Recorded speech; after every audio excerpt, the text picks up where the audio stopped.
A very good afternoon, dear aspirants. Today we are going to cover the issue, next articles of Vision IAS March message. This is for social issues. ये हमारा 6 है. इसके अंदर total I guess 6 articles है. हम उनको एक एक करके देखेंगे. जितने आज कवर हो जाएंगे, we will try to do that. सबसे पहले हमारे पास जो आर्टिकल आता है वो क्या आता है, इंटरनेशनल माइग्रेशन. इंटरनेशनल माइग्रेशन सबसे पहले हमें पता होना चाहिए माइग्रेशन होती क्या और माइग्रेंट्स किसे कहा जाते हैं. तो हम पहले पढ़ लेते हैं माइग्रेंट है क्या. अब जो सेंसस में माइग्रेंट किसको डिफाइन किया गया है, वो पर्सन जो रिसाइड करता है इन अदर देन हिज और हर बर्थ प्लेस. मतलब कोई भी एक ऐसा इंसान जो अपने बर्थ प्लेस के अलावा कहीं और पर रह रहा है, उसको हम कहाँ क्या कंसिडर करते हैं, माइग्रेंट. ओके. और हु हैज चेंज हिज और her usual place of resident to another place, जिसने अपनी चेंज कर ली. अब जो नंबर ऑफ इंटरनल माइग्रेंट्स हैं इंडिया में वो 450 मिलियन है as per most recent data 2011 census. अब आप मुझे बताओगे कि जो हमारे सेंसस काउंट करने की स्टार्ट में उसमें किसका हाथ है, Lord Warren Hasting, Lord William Bentinck या फिर लॉर्ड मायो का. ओके. सबसे पहले जो जो हमारे सेंसस कंडक्ट करवाए गए थे वो किसके ड्यूरिंग करवाए गए थे और कब करवाए गए थे, आप मुझे ये बात कमेंट सेक्शन में बताओगे. ओके. अभी ये न्यूज में क्यों था, जब रीसेंट एक्सोडस मतलब अभी जो लॉकडाउन के बाद में क्या हुआ कि जो बहुत ज्यादा लार्ज नंबर ऑफ माइग्रेंट्स है, उन्होंने क्या किया है, अपने घर जाने की उन्होंने अपना वर्क हाईलाइटेड क्योंकि वो अपने घर जाना स्टार्ट कर दिया था. अब ये माइग्रेंट्स होते कैसे, हु आर दीज माइग्रेंट्स. एक तो होते ये सीजनल माइग्रेंट्स कि जब जिस एरिया में उनको जॉब के उनको अर्निंग के सोर्सेज दिखते हैं तो वो वहीं पर चले जाते हैं. इकोनॉमिक सर्वे 2017 में ये एस्टिमेट लगाया गया था जो 139 मिलियन सीजनल है जो और सर्कुलर माइग्रेंट्स है इन द कंट्री. अब जैसे कि अब सीजनल का क्या मतलब है, मान लो कि अब हार्वेस्टिंग का सीजन होता है अप्रैल में, तो फिर जो माइग्रेंट्स हैं वो क्या करते हैं, जिस एरिया में उनको ज्यादा जहां पर इनकी जरूरत होती है, जहां इनको ज्यादा अर्निंग सोर्सेज होते हैं, ये वहीं चले जाते हैं जहां पर ये अपने जहां डिमांड ज्यादा होती है वहां ये पाए जाते हैं. दे डोमिनेट द लो पेइंग, इनको कम पे मिलती है, hazardous and informal market job, और ये इनफॉर्मल मार्केट जॉब्स में काम करते हैं. Okay. In key sector the urban destination such as construction, hotel, textile, manufacturing, transportation, service, domestic work etcetera, इन सब में ये पाए जाते हैं. ये कुछ सेक्टर्स हैं. अब जो सीजनल और सर्कुलर माइग्रेंट्स है वो क्या करते हैं, markedly different labour work experience होता है, इंटीग्रेशन चैलेंजेस इनके लिए ज्यादा होते हैं. जो परमानेंट माइग्रेंट है but precise data and systematic according to their experience are unavailable. उनके एक्सपीरियंस के अकॉर्डिंग ये कुछ एक डाटा जो है वो अभी तक अनअवेलेबल है. अब वाई इंटरनल माइग्रेशन हैपन, ये होती क्यों है, क्योंकि वो जिस एरिया में रहते हैं, जिस गांव में वो रहते हैं, वहां पर क्या होती है, अनएम्प्लॉयमेंट इन हिंटरलैंड. जैसे जैसे इकोनॉमिक की opportunities increasing number of people बढ़ रहे हैं, डू नॉट फाइंड, उनको ज्यादा इकोनॉमिक अपॉर्चुनिटीज मिल नहीं रही रूरल एरियाज में, तो वो क्या करते हैं, मूव करते हैं कहाँ से, from their town to the city and marriage. ऐसा बहुत बार किसके केस में देखा जाता है, in case of specially in case of women, जब उनकी शादी हो जाती है तो उनको उनकी जो माइग्रेशन है वो हो जाती है one place to another. Pull factors from the cities, अब जैसे कि कहीं पर बेटर एम्प्लॉयमेंट मिल रही है, बेटर लाइवलीहुड फैसिलिटीज मिल रही है, जैसे कि बड़े शहर जैसे कि मुंबई, दिल्ली एंड कोलकाता जैसी हम डिस्नी, तो वहां पर भी जो माइग्रेंट्स की काउंटिंग है वो ज्यादा रहती है एज कम्पेयर टू अदर, जहां पर उनको सोर्सेज ज्यादा मिलते हैं. अब इशू क्या आते हैं माइग्रेशन की वजह से, इंटरनल माइग्रेशन की वजह से. पहला क्या है, नॉन प्रॉफिटेबिलिटी ऑफ इंटाइटलमेंट. जैसे कि ये जो माइग्रेंट लेबर है ये such as public distribution system है which further get aggravated due to absence of identity identify documentation. इनकी जो डॉक्यूमेंटेशन पे कहाँ से कितना हो रहा है ये इनका कुछ सच क्लियर नहीं रहता. Next is absence of reliable data. कोई सच रिलायबल डेटा होता नहीं है. क्यों, बिकॉज जहां इनको फिजिबिलिटी मिलती है ये वहीं जाके सेटल हो जाते हैं, वहीं जाके काम करते हैं. फिर जहां अगर उस एरिया में जो जिस काम में जो काम कर रहे हैं वहां पर उनको कम वेजेस मिल रही है, तो वो क्या करते हैं, अपना एरिया क्या है बदल लेते हैं because of the nature of their mobility. Data on internal migration in India is principally drawn from the two sources. वो कौन से दो सोर्सेज है जहां से हमें पता चलता है कि इंटरनल माइग्रेंट, पहला तो है सेंसस, दूसरा हमारे पास क्या आता है दूसरा क्या आता है, सर्विस. जो सर्विस है ये कौन करवाता है, नेशनल सैंपल सर्वे ऑफिसेज.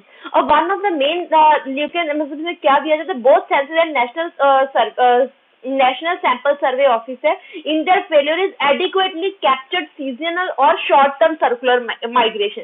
ये इस चीज में क्या होते हैं, फेल होते हैं. जो लार्ज मेजोरिटी होती है वो किसकी होती है, मार्जिनलाइज्ड ग्रुप की, जैसे कि SC एंड ST. इनका जो ज्यादा है वो ये ज्यादातर इनको देखा जाता है, लाइक SC एंड STs को देखा जाता है। अब ये क्यों न्यूज में आए थे? बिकॉज ऑफ द कोविड-19। अब कोविड-19 की वजह से और इश्यूज इनकी लाइफ में क्या आया, माइग्रेंट वर्कर्स की, वो क्या है, अनसर्टेनिटी एंड डिस्पर्शन। अब अनसर्टेनिटी का क्या मतलब है, लाइक उनको बोल दिया गया कि लॉकडाउन है, आपसे कोई काम नहीं होगा, काम नहीं होगा, फैक्ट्रीज नहीं खुलेंगी, तो उनके पास अनसर्टेनिटी आ गई कि हमारे पास पैसा कैसे आएगा और हम लोग जिएंगे कैसे। तो इस वजह से अब यहाँ पर क्या हो, लाइक वो उनका जो अनसर्टेनिटी, डिप्रेशन की वजह से उन्होंने ओवर क्राउडिंगली इकट्ठा होना स्टार्ट कर दिया और घर से चल के अपने अपने एरियाज पे जाना स्टार्ट कर दिया। Lack of quarantine facilities. अब जो माइग्रेंट वर्कर्स हैं वो कहाँ रहते थे? मोस्ट ऑफ द टाइम जहाँ पर कंस्ट्रक्शन चल रही है वहीं पर वो थोड़ा सा एरिया में रह लेते हैं। अगर कंस्ट्रक्शन का वर्क बंद हो गया, माइनिंग का काम बंद हो गया, तो वहां पर अब तो वो रह नहीं सकते, तो उनके पास रहने के लिए जगह ही नहीं थी और सरकार ने बोला सबको क्या बोला था कि आप क्वारंटाइन हो जाए, और वहां पर उनके पास क्वारंटाइन के लिए फैसिलिटीज ही नहीं थी। तो इस चीज के लिए उनको लाइक ये इशू सामने आया। Next is disrupting the agriculture cycle. बहुत सारे जो माइग्रेंट वर्कर्स हैं वो कब लाइक अपने एरिया को छोड़ते हैं, जब सोइंग सीजन होता है या हार्वेस्टिंग सीजन होता है। अब उसमें भी बहुत ज्यादा चेंजेस आती हैं बिकॉज ऑफ द हमारे जो क्लाइमेट चेंज है उसकी वजह से। Next is apprehension from the source region. अब ऐसा पाया गया है कि रिपोर्ट से जो village in the West Bengal who don't want these workers coming back, particularly from Maharashtra and Kerala. अब कोविड-19 की वजह से जैसे महाराष्ट्र और केरला में केसेस की अकाउंटिंग ज्यादा हो रही थी in the month of March, तो वहां कुछ एक लोग लाइक स्टेट ने क्या बोल दिया कि हमारे देश में आप लोग वापस नहीं आओगे, जैसे कि वेस्ट बंगाल, हमारे स्टेट में आप लोग वापस नहीं आओगे जैसे कि West Bengal. Increasing unemployment. According to International Labour Organization ऐसा क्या बोला गया कि 400 मिलियन जो लोग हैं वो इनफॉर्मल इकोनॉमी में इंडिया में काम करते हैं और जो falling in the deeper into poverty. Loss of job will result, उसकी वजह से उनका क्या हुआ, उनकी लाइवलीहुड ऑफ दिस माइग्रेंट्स में बहुत ज्यादा असर पड़ा। अब हम आगे देखते हैं कि और क्या क्या कारण होते हैं कि इनको माइग्रेट होना पड़ता है। दूसरा है exploitation by the employers and the contractors. अब यहाँ पर क्या होता है कि एक्सप्लॉयट किया जाता है। कैसे किया जाता है कि उनको जो वेजेस है वो टाइम पे नहीं मिलती या फिर मिलती नहीं, या फिजिकली अब्यूज किया जाता है, या फिर एक्सीडेंट्स के बहुत सारे केसेस देखने को मिलते हैं और उनको लाइक हैंडल करने के लिए उनके पास जो लीगल मशीनरी अभी तक कोई है नहीं जो उनकी हेल्प कर सके। लैक ऑफ एजुकेशन, उनके पास कोई इतना लाइक वो एजुकेटेड नहीं होते, वो इनफॉर्मल सेक्टर के लिए होते हैं और वो क्या करते हैं कि उनके पास इतना पैसा भी नहीं होता कि वो अपने बच्चों को पढ़ा सके। अब दूसरा क्या आता है हमारे पास, housing. Migration and slums are inextricably linked as labour.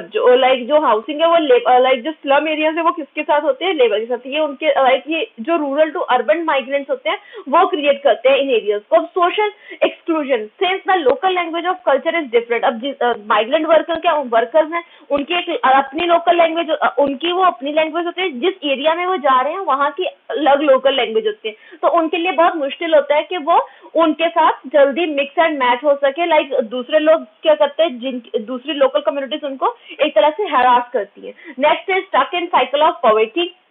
Most migrants are generally stuck in vicious cycle of poverty.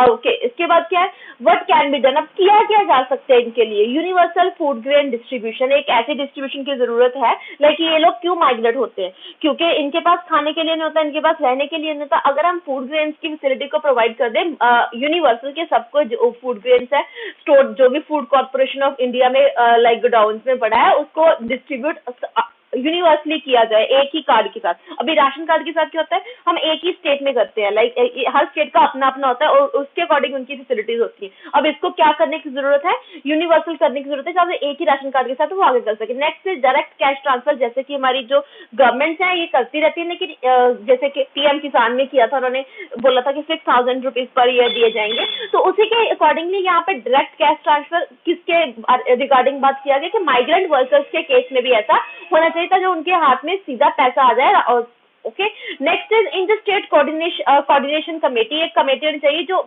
अब मैंने बोला कि राशन कार्ड एक होना चाहिए। अब बात क्या है कि चलो अगर हर स्टेट गवर्नमेंट अपनी स्टेट के लोगों के लिए जब कोई नए लॉज लेके आती है तो उसके अंदर माइग्रेंट वर्कर्स को नहीं इंक्लूड किया जाता, तो इसके लिए जरूरी है कि जो इंटरस्टेट कोऑर्डिनेशन कमेटी होनी चाहिए जिसमें इन माइग्रेंट्स को भी इंक्लूड किया जाए या उनके विलेजेस को भी। Large cell at the central and state level could be created, मतलब कुछ बनाया जा सकता है अगर उनको कुछ protect wages created to protect the wages. अब यहाँ पर उनकी वेजेस को लेके आते हैं वो क्लियर नहीं होती, जिसकी वजह से जहां उनको ज्यादा मिलता है ये वहीं चले जाते हैं। तो उनकी एक वेजेस को प्रोटेक्ट करने की जरूरत है। It has been claim that non payment of wages face leave of retrenchment. Next क्या है, मैपिंग ऑफ माइग्रेंट वर्कर्स। अब ये भी हमें मैप करने की जरूरत है कि डेटाबेस बनाने की जरूरत है कि कहाँ पर कौन से एरिया में कब कब कितने लोग माइग्रेट होते हैं और उसका रीजन क्या है। वे फॉरवर्ड इसमें क्या बताया था, challenge of the migrate problem is complex. Like ये जो प्रॉब्लम है वो लाइक जो चैलेंजेस है वो ज्यादा कॉम्प्लेक्स है। क्यों? बिकॉज हमारे जो एरियाज के अकॉर्डिंग हम इसको क्लेम नहीं कर पा रहे, और जो इनका बहुत बड़ा हाथ है एक हमारी इकोनॉमी को बूस्ट करने में, अगर हम चाहें इनको लाइक अच्छे तरीके से यूज करना।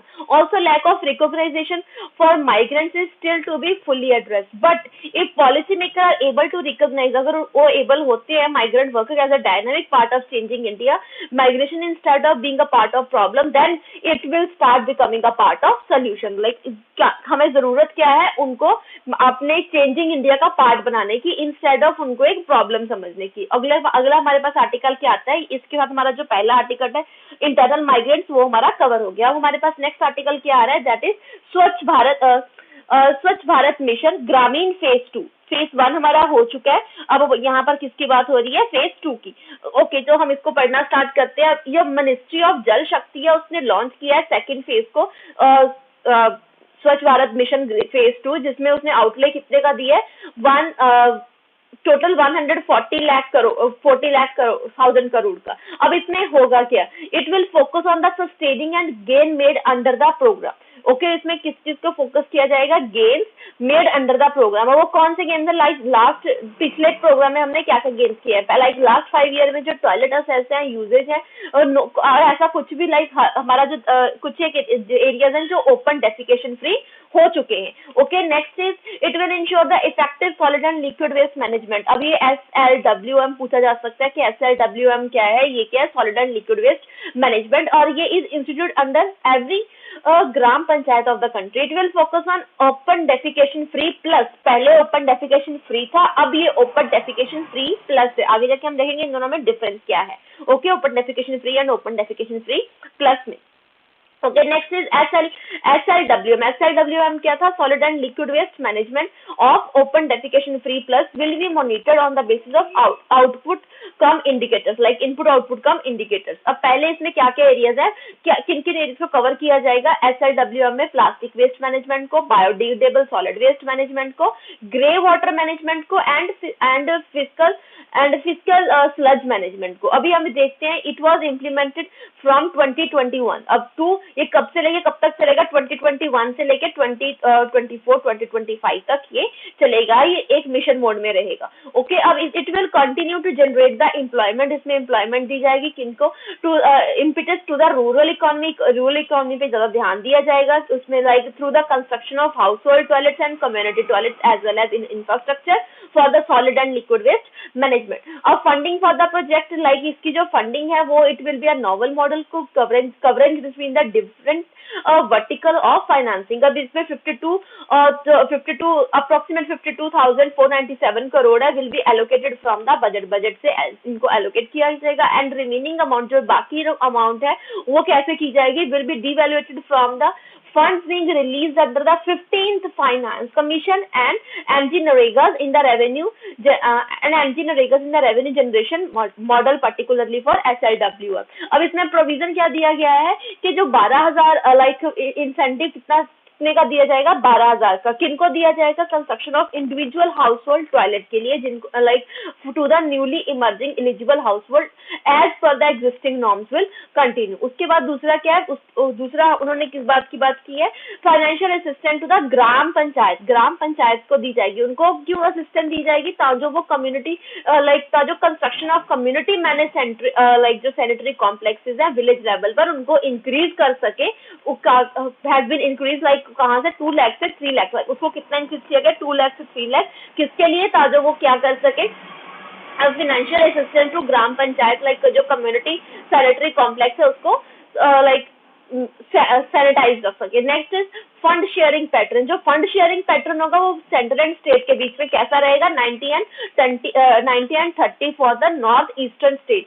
एंड हिमालयन स्टेट्स में एंड यूटी एंड जेके में कैसा रहेगा 60-40, और जो union territories like other states हैं, जो union territory for all the components, वो कितना रहेगा 100, लाइक ये एक जो बाकी स्टेट में कितना रहेगा 100 बाय सरकार and central government and 0 by state government.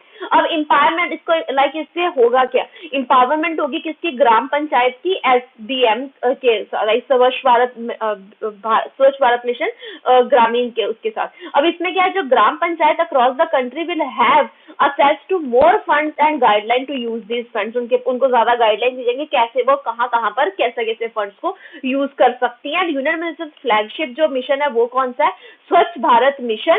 उसके अंदर ही क्या आता है, स्वच्छ भारत मिशन ग्रामीण phase 1, Grameen phase 2, and it will mandatory to gram panchayat. उनके लिए क्या जरूरी हो जाएगा कि वो यूज करें half of the fund allocated to them under the 15th finance commission.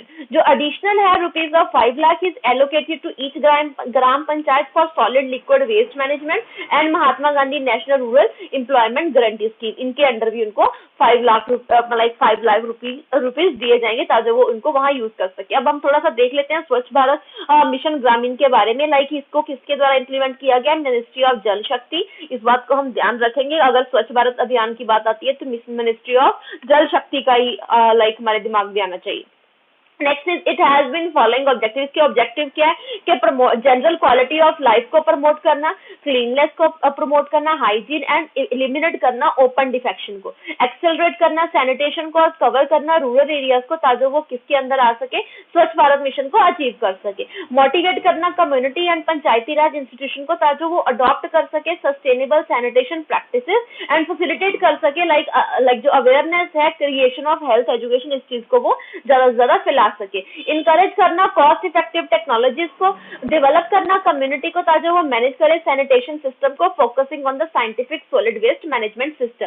और फेज 1 की रिपोर्ट में क्या आया है कि more than 100 crore individual toilets were constructed since the Swachh Bharat mission was launched as a result. Rural areas or in all state declare, जितने भी rural areas है सारी स्टेट्स के उन्होंने डिक्लेयर कर दिया अपने आप को open defecation free as on October 2, 2019। Okay, अब उसके बाद जो हमारी रेटेड इंफॉर्मेशन है वो हम देख लेते हैं, लाइक जो स्वच्छ पूछा जा सकता है स्वच्छ मंच वेब पोर्टल, लाइक वो क्यों न्यूज में था। स्वच्छ मंच जो है वो एक तरह का वेब पोर्टल है जो क्या करता है, जिसे लॉन्च किया गया under Swachh Bharat mission and इसका एम क्या है, every stakeholder contributing to the Swachh Bharat under the common platform, उन सबको एक तरह से लाइक प्रेजेंट करना। द प्लेटफॉर्म विल अलाउ, ये किस चीज को अलाउ करेगा कि जो स्टेक होल्डर्स हैं वो क्रिएट कर सके, इन्वाइट कर सके और पार्टिसिपेट कर सके जो वॉलंटियरिंग अपॉर्चुनिटीज हैं अराउंड द नेबरहुड, जो भी उनके नेबरहुड में वो कर सकते हैं, लाइक वो दे शुड पार्टिसिपेट, लाइक उनको पार्टिसिपेट किया जा, वो पार्टिसिपेट कर सके।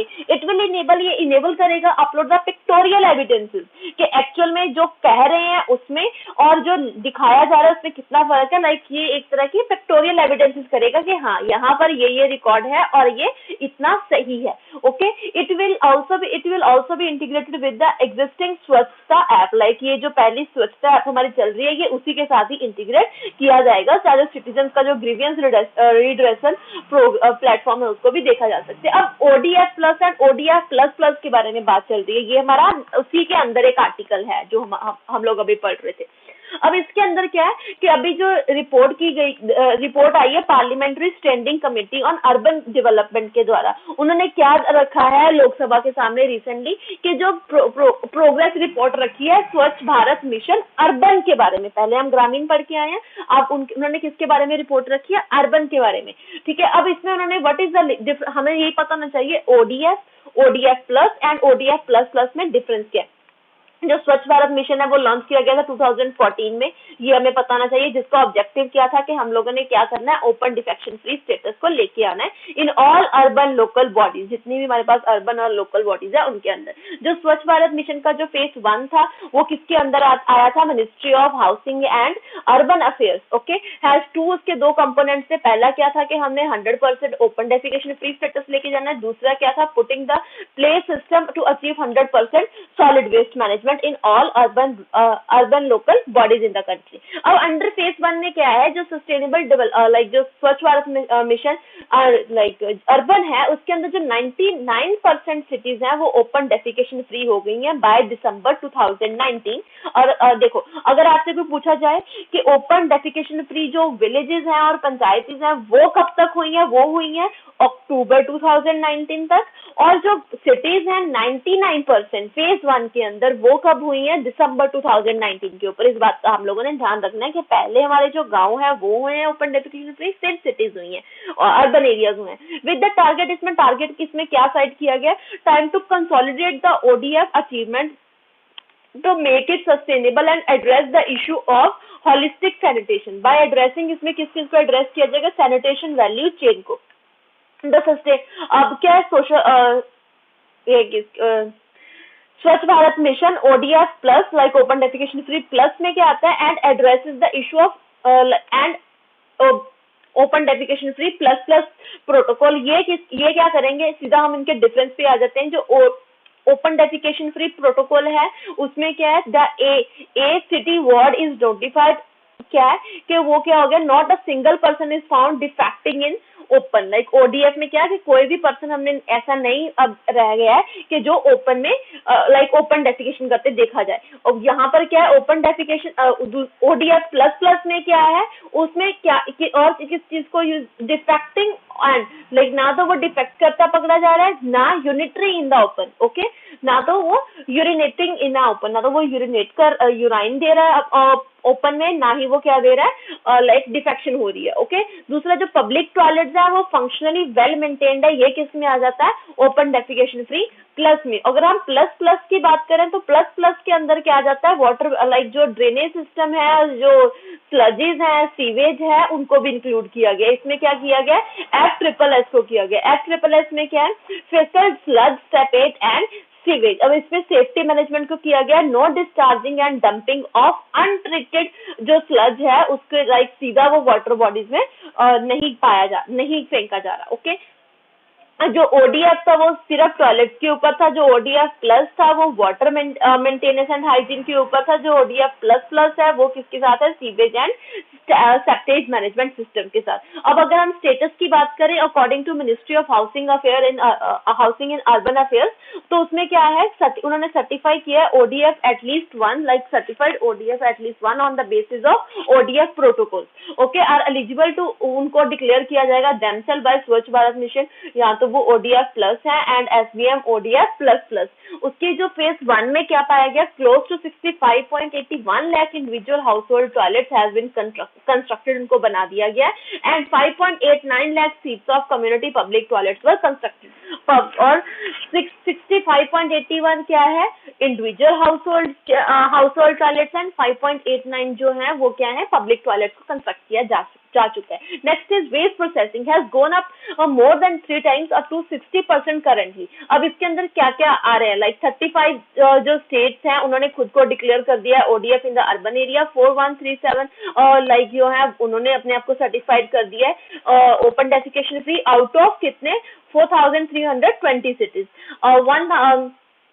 1276 सिटीज ने खुद को ओडीएफ प्लस कर दिया। ये हमें डाटा ऐसा याद करने की जरूरत नहीं है, तो हम इनको इतना ध्यान से देखेंगे भी नहीं। अब उन्होंने ये भी बात की है कि ऑल्सो वर्क ऑन 3 प्रोटोकॉल्स। कौन से 3 प्रोटोकॉल्स है, स्वच्छ Bharat mission urban phase 2, ODF plus plus, ODF plus plus plus and water plus, and it will be completed by the 2024, ठीक है। वाटर प्लस अनाउंस इन 2019, जो वाटर प्लस है उसको कब किया, अनाउंस किया गया 2019 में, और किसके लिए किया गया था, जो aim to sustain toilets and treating and reuse of water, इस चीज के लिए इसको किया गया। अब नेक्स्ट हम देखते हैं report on progress of Beijing declaration. अब बीजिंग डिक्लेरेशन रिसेंटली रिलीज की गई है, किसके, release by the UNICEF plan integration and UN women. अब एक रिपोर्ट आई है हमारे पास, a new era for girls. अब आपसे पूछा जा जा सकता है, a new era of girls taking stock on 25 years of progress. ये किसके द्वारा रिलीज किया गया है? ये रिलीज किया गया है UNICEF plan integrational and international and UN women. इन 1995 में क्या होता है? World adopted the Beijing declaration and platform for action, the most comprehensive policy agenda gender equality. जो बीजिंग डिक्लेरेशन का जो मेन एजेंडा क्या था? Gender equality. And with the vision, उनका विजन क्या था कि discrimination against women and girls को खत्म करना है। और ये रिपोर्ट क्या करती है? प्रोग्रेस दिखाती है कि सिंस देन, तब से लेके अब तक क्या क्या इसमें चेंजेस आई हैं। सबसे पहले हम लोग देख लेते हैं जो UN women and United nation entity for gender equality and empowerment women है, वो कब बनाया गया था? वो बनाया गया था 210 में। किसके द्वारा? यूएन जनरल असेंबली के द्वारा। इट इज डेडिकेटेड टू, ये किसके डेडिकेटेड है? Dedicated to gender equality and the empowerment of women. Okay, next is Plan International, Plan International and Independent Development and Humanitarian Organization है, ये इंग्लैंड बेस्ड है, जिसका that advance child's right and equality for the right। अब यहाँ पर जो लड़कियां हैं उनको इक्वल राइट देने की बात की गई है। ओके, इसी के ऊपर कौन डील करता है? Beijing declaration. ओके, और जो new era for girls taking stock of 25 year of progress, ये किसके द्वारा रिलीज की गई है? यूनिसेफ के द्वारा। ओके, की फाइंडिंग द रिपोर्ट, इसके की फाइंडिंग्स क्या पाए गए हैं? अगर हम एजुकेशन के मामले में बात करें, जो नंबर ऑफ गर्ल्स है out of school world wide, वो ड्रॉप हुआ है बाय 79 मिलियन 1998 से लेके 2018 पे। स्टिल जो प्राइमरी लेवल पे 5.5 million more girls than boys are out of school worldwide. मतलब अभी भी ये पाया जा रहा है कि जो 5.5 मिलियन गर्ल्स हैं वो ज्यादा है as compare to boys schools में वर्ल्ड वाइड। अगर एम्प्लॉयमेंट की बात करें, जो फीमेल यूथ लेबर फोर्स है उसमें गिरावट आई है। कहाँ से लेके? पहले 47% वुमेन थी जो इस काम में जो जिनका पार्टिसिपेशन था लेबर फोर्स में, अब कितना हो गया? 33% इन 2020। अब इन मोर देन 5 of 6 कंट्रीज, उनमें जो अवेलेबल डाटा उसमें से क्या पाया गया? जो गर्ल एज 10 से 14 साल की जो लड़कियां हैं likely to spend 21 or more hours on household chores per week. वो 21 घंटे अपने किन कामों में वो इन्वेस्ट करती हैं? घर के कामों में, as compare to boys. Boys इतना नहीं करते, बॉयज से 21 घंटे ज्यादा वो काम करती हैं घर में। Okay, next this is due to domestic responsibilities, क्योंकि उनके सिर पे डोमेस्टिक रिस्पॉन्सिबिलिटीज होती हैं as women and girls are working including cooking, cleaning, caring and other etcetera. अब जेंडर बेस्ड वायलेंस एंड अगर हार्मफुल प्रैक्टिसेस की बात करें, उसमें क्या पाया गया? सन को जो preference and assess of parental sex determination. अब यहाँ पर जो टेक्नोलॉजीज हैं वो अनफेवरेबल चाइल्ड सेक्स रेशो की है। For example east Asia, central Asia and south Asia etcetera. जो प्रेफरेंस है सन की वो पहली रहती है किनकी? पेरेंटल के अकॉर्डिंग। दूसरा है child marriage has decline globally. जो चाइल्ड मैरिज, एक अच्छा बात है कि जो चाइल्ड मैरिज है वो उसमें क्या है? डिक्लाइन देखने को मिला है from 1 in 4 in 1995 and approximately 1 in 5 today. मतलब पहले 4 में कोई 4 में से एक होता था जिसकी होती थी, अब 5 में से एक है। अब नंबर कम होते जा रहे हैं। ठीक है, next is the prevalence of female genital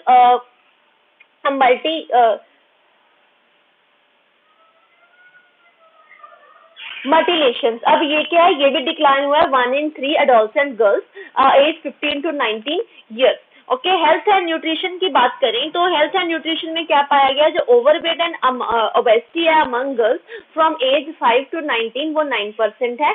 in 1995 to 17%, पहले 70 थी, अब कितनी पाई गई है?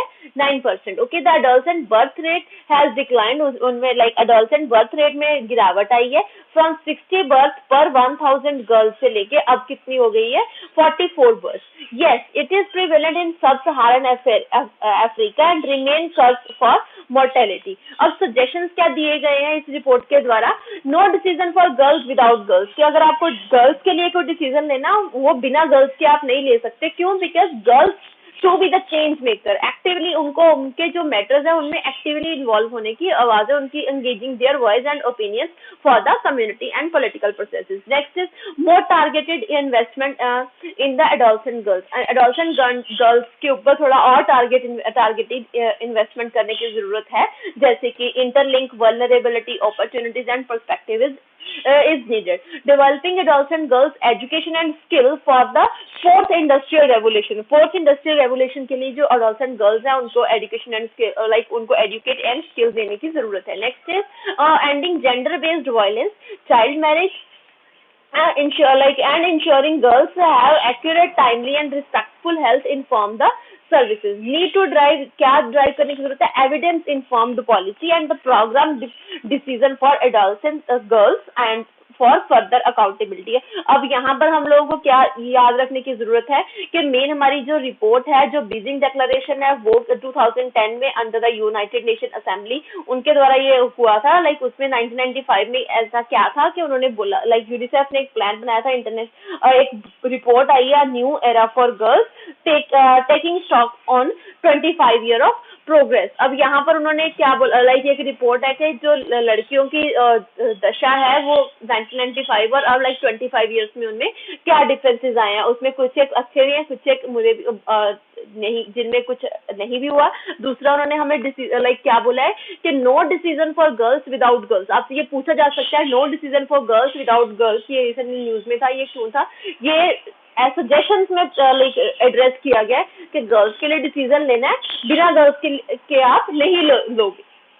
Next is POCSO rules. अब पोस्को रूल्स क्या है इसके बारे में हम पढ़ लेते हैं. ये क्या है? Protection of children from sexual offences rules 2020. अब ये के पहले हम देख लेते हैं जो सेंट्रल गवर्नमेंट है उसने एक नोटिफाई किया है और affect amendment made to POCSO act in 2019. पहले हम उस अमेंडमेंट के बारे में पढ़ लेते हैं. जो POCSO act was brought in 2012 में आया था. ये क्यों आया था? अगर कोई heinous crime of sexual abuse and sexual exploitation हो रही है बच्चों के साथ through less ambiguous and more stringent legal provision उनके अगेंस्ट बहुत जो करते हैं उनके अगेंस्ट क्या क्या होगा. अब क्या क्या उस अमेंडमेंट में क्या था? Increases the minimum punishment. जो मिनिमम पनिशमेंट है उसको इंक्रीज कर दिया गया था, जिसमें डेथ पेनल्टी को भी इंक्लूड कर दिया गया. And penetrative sexual assault, aggravated penetrative sexual, that's it. Next is add assault resulting in death of child, अगर असॉल्ट की वजह से बच्चे की डेथ हो जाती है. Assault committed during the natural calamity, अगर कोई नेचुरल कैलेमिटी चल रही है, अगर उस दौरान कोई ऐसा होता है और in similar situation of violence into aggravated penetrative sexual assault, उस टाइम पे क्या क्या होगा ये सब इस चीज को इंक्लूड किया गया था. And pornographic purposes define child pornography as any visual, कहीं पर भी अगर दिखाई जाती है video, digital and computer generated images, वो क्या है? From an actual child. अगर किसी एक्चुअल चाइल्ड को यूज करके ऐसी कोई वीडियोस, इमेजेस एंड फोटोग्राफी बनाई जाती है तो उसके ऊपर क्या एक्शन है? नेक्स्ट है स्टोरेज ऑफ पोर्नोग्राफिक मटेरियल. इसमें क्या किया गया? 2 और ऑफेंसेस को इंक्लूड किया गया. पहला क्या है? फॉलिंग एंड टू डिस्ट्रॉय और डिलीट और report pornographic material involving a child. एक तो है कि अगर फेल हो रहे हैं टू डिस्ट्रॉय, अगर डिस्ट्रॉय और डिलीट करने में फेल हो रहे हैं या रिपोर्ट, तो उसमें क्या करना है? रिपोर्ट करनी है pornographic material involving a child के. इसमें एक चाइल्ड का यूज किया गया. नेक्स्ट है transmitting, displaying, distribute such a material except the purpose of reporting it. अब उसकी की प्रोविजंस क्या हैं ऑफ द रूल्स? इस रूल के पहला क्या है? Mandatory police verification of staff in any institution, के जो पुलिस की जो वेरिफिकेशन है स्टाफ की किसी भी इंस्टीट्यूशन में housing children and coming in regular contact with children like school home care, sport academies etcetera. जो स्टेट गवर्नमेंट है उसको फॉर्मुलेट करने की जरूरत है children protection policy based on the principle of zero tolerance to violence against children. Okay, next उसमें क्या बोला गया? Central government and state government shall provide periodic training, एक पर्टिकुलर पीरियोडिक ट्रेनिंग दे जिसमें सैनिटेशन एंड वर्कशॉप पे लेके sanitation and workshop की कुछ एज सच, जिसमें क्या to all person coming in contact with the children to sanitize them about the child safety and protection. अब इसमें और भी क्या बोला गया? Prepare age appropriate educational material and curriculum for the children. उनके एज के अकॉर्डिंग हम उन्हें कैसे नॉलेज दे सकते हैं for their wellbeing and for the mental wellbeing and emotional wellbeing and उनकी पर्सनल सेफ्टी के, उसको भी उनके उनकी एज के अकॉर्डिंग उसको अप्रोप्रिएट करने की जरूरत कहा गया. Next is orientation programme and in and intensive courses for police personnel and forensic experts for building their capacities, like खुद की capacities को बढ़ाने के लिए उनका like role on regular basis उसको improve करने की बात की गई. Next is a person who has received any pornographic material involving a child or any information such, जिसमें क्या आता है pornography material such as shall report the content. मान लो कि जिसने देखा कि उसमें किसी child का यूज है तो उनका क्या है, उनको रिपोर्ट करना होगा इसके रिगार्डिंग. नेक्स्ट हमारे पास क्या है, children's right and their future. अब बच्चों के राइट्स को लेके और उनके फ्यूचर को लेके बात हो रही है. ये World Health Organization, the Lancet medical journal and UNICEF ने ज्वाइंटली एक रिपोर्ट लॉन्च की है जिसका नाम क्या है, a future for world children. A future for world children ये किस का ज्वाइंटली रिपोर्ट, लाइक किस ने ज्वाइंटली इसको पब्लिश किया, वो कौन कौन है, लॉन्च किया है, WHO, Lancet medical journal and UNICEF. WHO, Lancet medical and UNICEF ने लाइक मिलके एक रिपोर्ट लेके आया फ्यूचर फॉर वर्ल्ड चिल्ड्रन. अब इसके उन्होंने क्या किया है, लाइक द रिपोर्ट जो है वो report assess the threat to health of future of every child and adolescent from the ecological degradation, climate change and exploitive in the marketing practices. अब यहाँ पर किस चीज पे फोकस किया गया है कि क्या क्या थ्रेट है उनकी हेल्थ को लेके, बच्चों के फ्यूचर को लेके, किसकी वजह से, from the ecological degradation and chemical change and exploitative market practices की वजह से. अब ये जो रिपोर्ट है ये ट्राई करती है एस्टिमेट करना overall wellbeing of child through, किसके through, like by flourishing index and sustainability index. जो फ्लरिशिंग इंडेक्स है उसमें क्या क्या किया जाता है, is a geometric mean of two indices on surviving and thriving of child. Okay, अब इसमें क्या पैरामीटर ऑफ सर्वाइविंग में किस किस चीज को रखा गया है, consider material survival in children younger than 5 year old, suicide, assess of maternal and child health services, basic hygiene, sanitation and lack of extreme poverty. And दूसरा क्या है, पैरामीटर ऑफ थ्राइविंग. अब थ्राइविंग में क्या आता है, उनकी educational achievement, growth, nutrition, reproductive freedom and protection from the violence. अब जो इंडिया का रैंक है वो 131 है अमंग द 180 कंट्रीज. ये कोई अच्छा नहीं है, तो हम लाइक इंडिया को इसके ऊपर काम करने की जरूरत है. नेक्स्ट है सस्टेनेबिलिटी इंडेक्स. जो सस्टेनेबिलिटी इंडेक्स है rank countries based on the excess CO2, कि कैसे वो लाइक जो CO2 है एमिशन रिलेटिव टू 2030 टारगेट. अब 2030 एजेंडा हमारे पास क्या है, सस्टेनेबल डेवलपमेंट गोल्स को अचीव करना है बाय एनी हुक और क्रूक विद द by 2030. अब as per 2015 Paris climate change में क्या पाया गया था कि जो सस्टेनेबिलिटी इंडेक्स है वो इंडिया का कितना है, 77 आउट ऑफ 180 कंट्रीज. अब Burundi, Chad, Somalia top, while Trinidad and Tobago and Qatar were at the bottom. हम लोगों को ये दिमाग में रखना है, बुरुंडी एंड चैड और सोमालिया इन्होंने क्या किया, top. Not a single country perform well on all 3 measures of child flourishing. इनमें से मतलब कोई भी एक कंट्री चाइल्ड फ्लरिशिंग के ऊपर वेल नहीं किया. और सस्टेनेबिलिटी की बात करें, calculate using sustainability index. And equality की बात करें, equality calculate using the income based Guinea coefficient.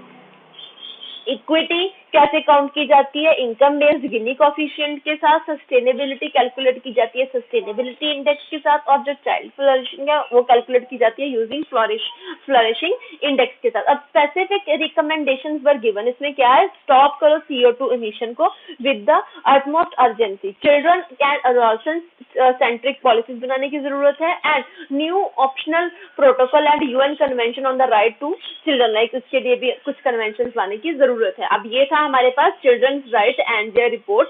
ये जो एक report future for world children, ये रिपोर्ट पब्लिश की जाती है वर्ल्ड हेल्थ ऑर्गेनाइजेशन की गई है, World Health Organization, Lancet medical journal and UNICEF के द्वारा एक साथ. ओके, अब हम चलते हैं technical like tech for tribal. अब टेक फॉर ट्राइबल में क्या, लाइक टेरिफेड ने लॉन्च किया है क्या, टेक फॉर ट्राइबल एक प्रोग्राम है जिसमें जो ट्राइबल एंटरप्रेन्योरशिप को डेवलप किया जाएगा. अब इसमें क्या, ये एक इनिशिएटिव है टेरिफेड का.